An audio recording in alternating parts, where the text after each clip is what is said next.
Somewhere near the edge of the observable universe, there sits a black hole weighing 6 billion times the mass of our Sun, and until very recently, we had no way of even proving it existed. What makes this even stranger is that this enormous object is completely silent.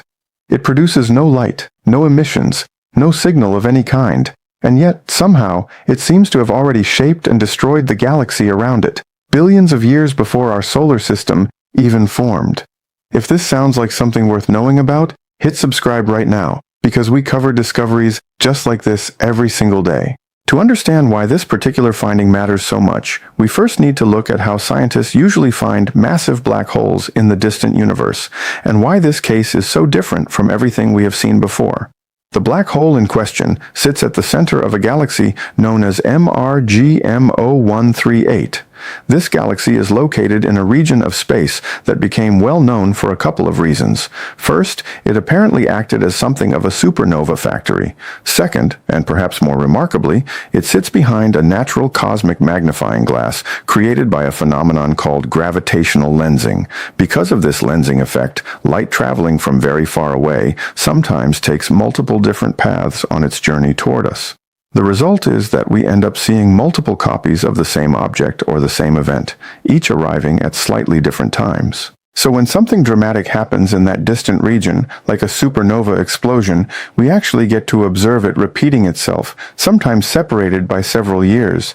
This is exactly what scientists found when they identified multiple appearances of the same lensed supernova in this region, which received the memorable nicknames Requiem and Encore.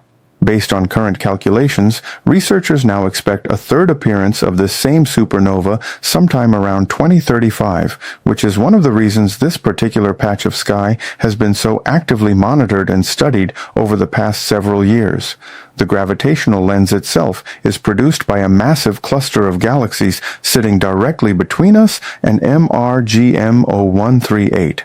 The gravity generated by this cluster is so powerful that it magnifies the light coming from the background galaxy by at least 30 times in both brightness and apparent size. This is essentially what scientists chose to investigate once more, this time using the James Webb Space Telescope, observing in infrared. Specifically, the team was able to observe what is known as the sphere of influence around the central black hole, which is the region where gravity becomes the dominant force, and where it becomes possible to measure the motion of surrounding stars with remarkable precision.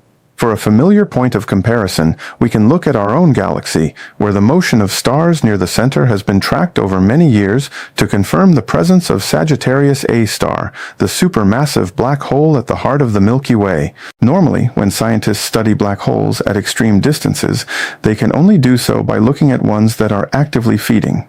These are objects known as quasars, or active galactic nuclei, which pour out enormous amounts of energy as matter spirals into them through an accretion disk, producing jets and radiation bright enough to outshine entire galaxies.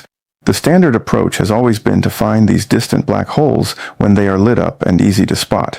But in this case, the situation is practically the opposite. This black hole is dormant, much like Sagittarius A star, and it seems to emit essentially no light of its own.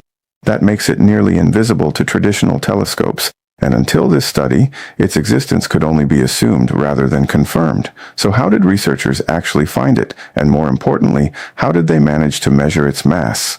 The answer came from a technique called stellar dynamics, which involves tracking the collective motion of stars as they orbit an invisible central point.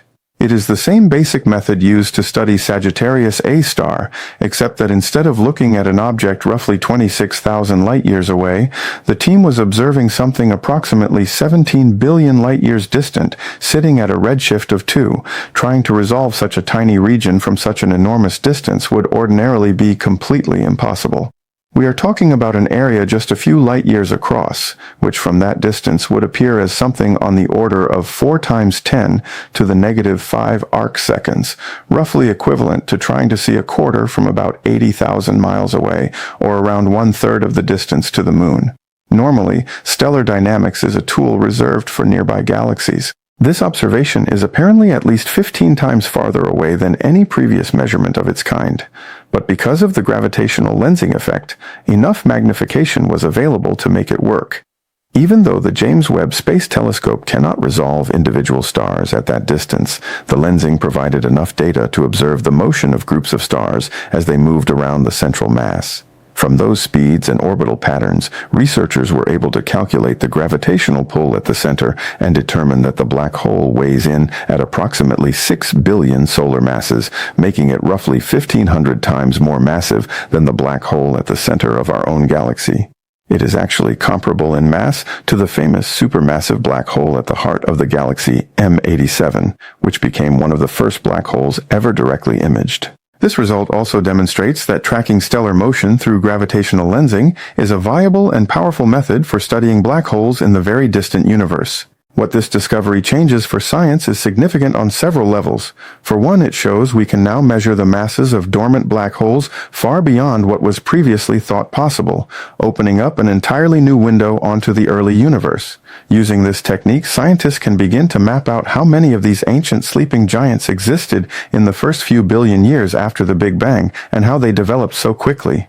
There is also a deeper question raised by the state of this particular system. The black hole is extremely massive and apparently very old in cosmic terms, yet it sits silent inside what seems to be a dead galaxy. Based on additional observations, researchers speculate that this black hole was once extraordinarily active, possibly hosting one of the brightest quasars in the early universe. But it seems to have grown so rapidly and released so much energy in the process that it essentially blew all the gas out of its host galaxy. Without gas, the galaxy could no longer form new stars. Without gas flowing inward, the black hole itself had nothing left to feed on. The whole system shut down, seemingly all at once.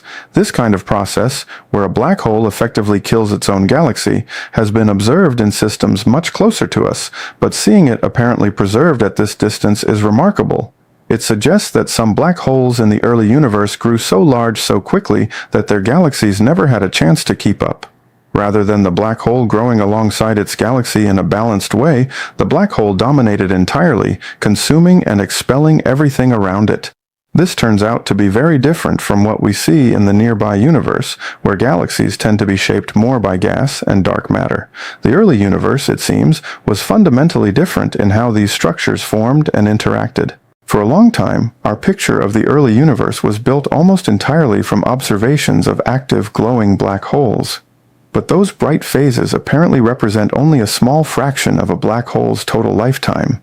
The majority of the time, these objects are possibly dark and quiet, like the one we are looking at now. By finding and studying these dormant ones, we gain access to a much more complete story of how black holes grew, how they shaped their surroundings, and how they influenced the large-scale structure of the universe over billions of years. This is still just the beginning. With upcoming telescopes like Euclid and the Nancy Grace Roman Space Telescope expected to identify many more of these gravitational lensing events, we will likely have the opportunity to find and measure many more of these hidden ancient giants, each one adding another piece to a picture of the early universe that continues to surprise us.